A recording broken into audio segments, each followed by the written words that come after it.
संकेत घाईघाईत कुठे निघालास? भाकर तरी खाऊन जा पोरा. नाही आई, नको, उशीर होतोय. मी खाईन काहीतरी बाहेर. संकेत जड पावलाने रस्ता सोडत होता. डोक्यात अनेक प्रश्नांनी काहूर माजवलं होतं. कुठंच त्याला आशेचा किरण दिसत नव्हता. घरात आई आणि एक लहान बहीण. बाबा 2 वर्षापूर्वीच गेले. बाबा गमावल्यापासून घरची सर्व जबाबदारी संकेतवरच आली होती. पण त्याला ती पेलता येत नव्हती. असं काही नाही की त्यांनी प्रयत्न नाही केले, पण बाबा गेल्यापासून शिक्षण अपूर्ण राहिले. नोकरीसाठी जिथे तिथे प्रयत्न केला, पण नेहमीच हातात निराशा पडली. आई लोकांच्या घरी धुणी भांडी करत होती म्हणून कसं तरी घर चालत होतं. त्यात संकेतचं शिक्षण तर सुटलंच होतं, म्हणून बहिणीने तरी शिक्षण घ्यावं अशी त्याची इच्छा होती. आईला न सांगता आज घर सोडून तो आला होता. तो परत घरी तेव्हाच जाणार होता जेव्हा स्वतः काहीतरी साध्य करून दाखवेल. शहरात येऊन त्याने अनेक ठिकाणी कामासाठी प्रयत्न केले, पण काही केला काम मिळत नव्हते. खायची आणि राहायची अशा दोन्ही समस्या त्याला भेडसावत होत्या.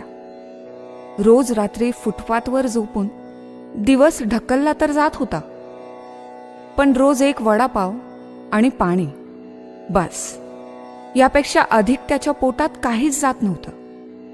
आज मात्र त्याला स्वतःचा खूप राग आला होता. आयुष्यात आपण काहीच कमावले नाही. स्वतःच्या आई आणि बहिणीचं सुद्धा आपण पालन पोषण करू शकत नाही. याहून दुर्दैव काय असावं? बस झालं, आता संपवावं स्वतःला. अशा जगण्याला अर्थ तरी काय? ह्या विचारानं तो रेल्वे पुलावर गेला. स्वतःला झोकून देणार इतक्यात मागून त्याचा हात साठीतल्या एका इसमाने पकडला. वेडा झालास का रे तू? आयुष्य एकदाच मिळतं, असं संपवणार आहेस का आयुष्य? काय करू बाबा, काहीच राहिलं नाही आयुष्यात. एक जॉब मिळत नाहीये, घरी पैसे पाठवू शकत नाहीये. मग असं आयुष्य कामाचं तरी काय? अरे पोरा, आयुष्यात नेहमीच चढ उतार येत असतात. जो ह्या परिस्थितीतून वर गेला तोच यशस्वी झाला. सर्वच अगदी सहज आणि सोप्या पद्धतीने मिळालं असतं तर हे जीवन व्यर्थ होतं. जगण्यात काहीच अर्थ लाभला नसता. एक काम कर, इकडून समोर गेला ना की डाव्या बाजूला स्वामींचं मठ आहे. तिथे जाऊन त्यांना भेट. त्यांच्याकडे राहायची आणि कामाची व्यवस्था आहे. मी तिथला ट्रस्टी आहे, बाकी मी पाहून घेईन. चल निघ, पाहू इथून लवकर.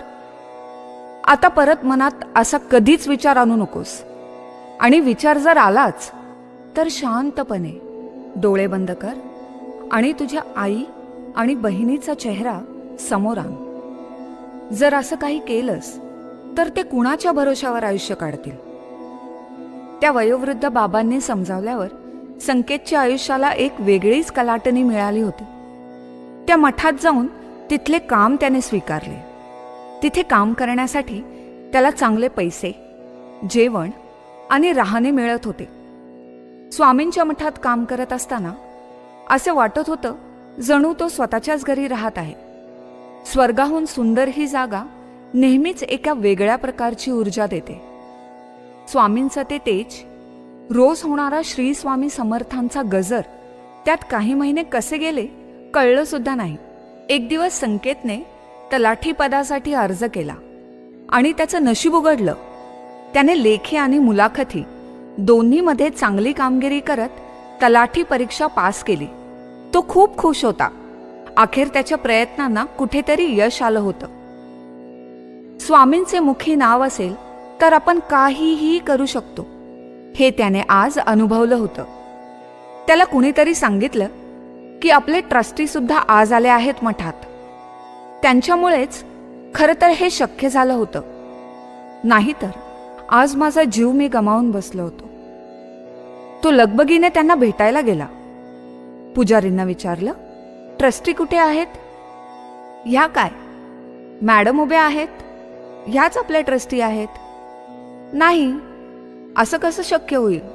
मला तर स्टेशनवर जे आजोबा भेटले होते ते ट्रस्टी होते. असा विचार करत असताना त्याला स्वामींच्या महतीचे परत एकदा जाणीव झाले. म्हणजे ते स्वामी होते ज्यांनी माझा जीव वाचवला आणि आज मला स्वतःच्या पायावर उभं केलं. मनात एकच गोष्ट सध्या फिरत आहे, ती म्हणजे भिवू नकोस, मी तुझ्या पाठीशी आहे.